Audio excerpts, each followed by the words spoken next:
Здравей, Дени! Благодаря ти, че се съгласи да вземеш участие в това видеоинтервю, посветено на психичното здраве, както и на въздействието на йогата върху психичното здраве.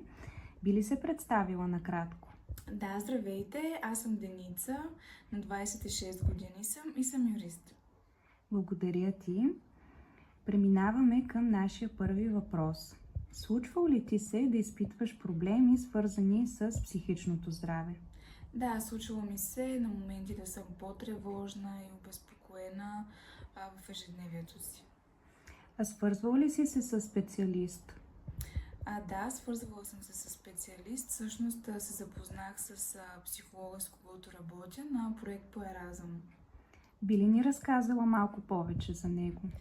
Да, проектът беше с тематика бърнаут и психолога включи много различни практики, сред които свързване с природата, духовни практики, такива, които сплотяваха хората в самия проект.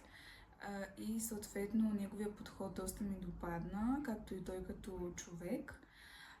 И съответно продължихме да се чуваме и да работим заедно след проекта. Страхотно, ето това е една невероятна история, която доказва как Еразъм помага на младите хора и ги свързва с правилните специалисти и подкрепя тяхното психично здраве. Когато става въпрос за близките ти, семейство, приятели, чувстваш ли, че можеш да разчиташ на тяхната емоционална подкрепа, да им споделиш, да си откровена за психичното си състояние?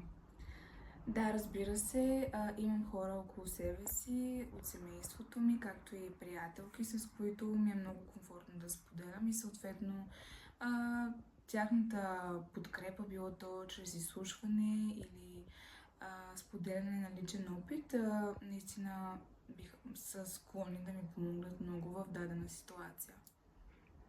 Опитвала ли си алтернативни или допълващи терапии, като например арт-терапия, йога, медитация или други, за които се сещаш? Да, изкуството под формата на бродерия, рисуване, танци ни помага да се съсредоточим върху момента, това, което се случва тук и сега, което е много релаксиращо, но най-много ми помага йогата като практика за това да поддържам психичното си здраве. Как започна да практикуваш йога и каква роля изигра това за психичното ти здраве? Започнах да практикувам йога в един момент, в който бях доста напрегната, тъй като работех на две места и следвах в университета специалност право. Съответно, йогата много ми помагаше да регулирам стреса и да се справям по-добре с задачите си. Можеш ли да опишеш промени, които си забелязала в настроението ти, нивата на стрес и цялостното ти психоемоционално състояние? Да, със сигурност след практика по йога изпитвам една лекота, спокойствие, релаксация и съответно много по-лесно регулирам емоциите си и това много ми помага на ежедневно ниво. Забелязваш ли връзка между асаните, т.е. физическите пози в йогата и емоционалното състояние?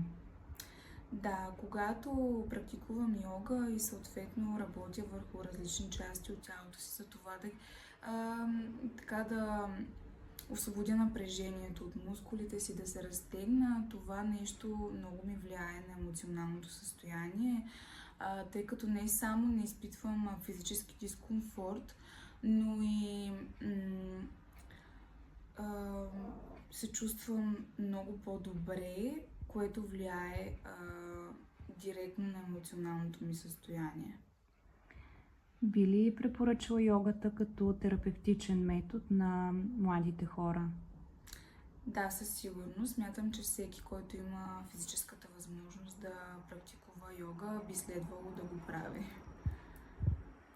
Има ли нещо друго, което би желала да споделиш във връзка с психичното здраве, с твоята йога практика?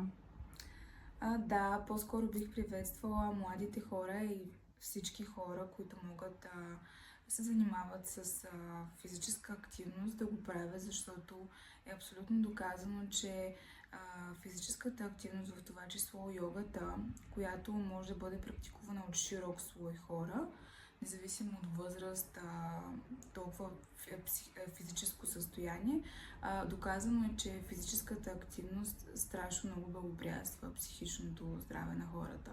Така че спортувайте! Абсолютно съгласна съм. Дени, много ти благодаря за това видеоинтервю.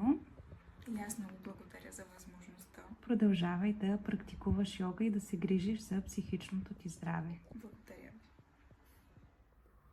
Здравей, Краси! Благодаря ти, че се съгласи да вземеш участие в нашите интервюта за психично здраве с млади хора в качеството ти на психолог, който ще предостави своя коментар. Би ли се представила накратко? Здравей, Дени! И аз първо искам да благодаря, че отново ми даваш възможност да се включа в тези дейности, които осъществявате по програма Еразъм Плюс за втори път. И много се радвам за това, че имам възможност отново да работя по въпросите на психичното здраве на младите хора. Иначе Красимира Петкова се казва, и работя като педагогически съветник в една професионална гимназия.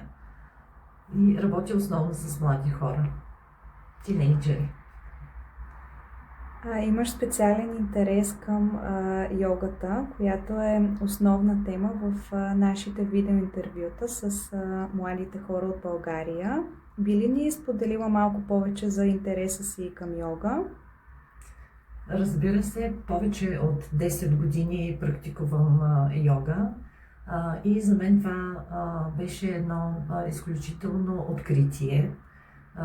Как практикуването на йога може да повлияе върху самочувствието, върху начина, по който преживяваме различни ситуации в ежедневието си, как се справяме с стреса, как можем да балансираме преживяванията си и, разбира се, не на последно място, да се погрижим и за физическото здраве, което знаем, че е свързано с изобщо благополучието, преживяването на благополучие в живота ни. Оттам нататък, работейки с млади хора,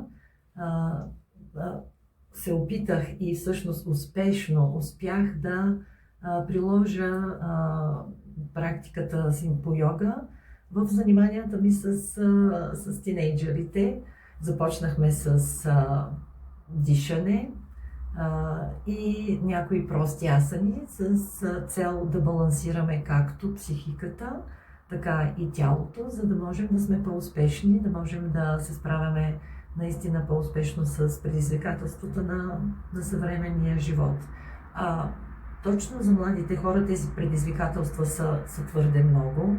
Като започнем с нереалистичните стандарти за красота, с които особено момичетата са принудени да се справят, което води до много ниска самооценка, до усещането, че не съм достатъчно добра.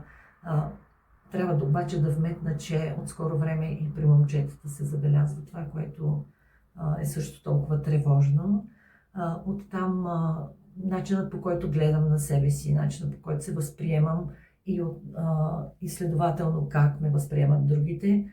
Знаем, че на тази възраст за тинейджерите и за младите хора по принцип е много важно да се чувстват приети, да се чувстват част, че принадлежат. И смятам, че заниманията с йога балансират ума, съзнанието, учат ни да гледаме навътре в себе си. Оттам също в комбинация с медитация да се научим как да наблюдаваме мислите си отстрани и те тогава нямат толкова голямо влияние върху нас, за да можем да направим по-реалистична преценка по отношение на това кой съм аз, къде е моето място в действителността и да стигна до извода, че аз съм достатъчен такъв, какъвто съм. Аз съм съвършен. И да намерят начин да се утвърждават по позитивен начин. Мисля, че е много важно младите хора да наистина тази потребност да се утвърдя, да се случва по позитивен начин, за което изключително много помагат именно заниманията с йога, медитация и други холистични практики. Краси, благодаря ти много за този прекрасен коментар. И аз благодаря.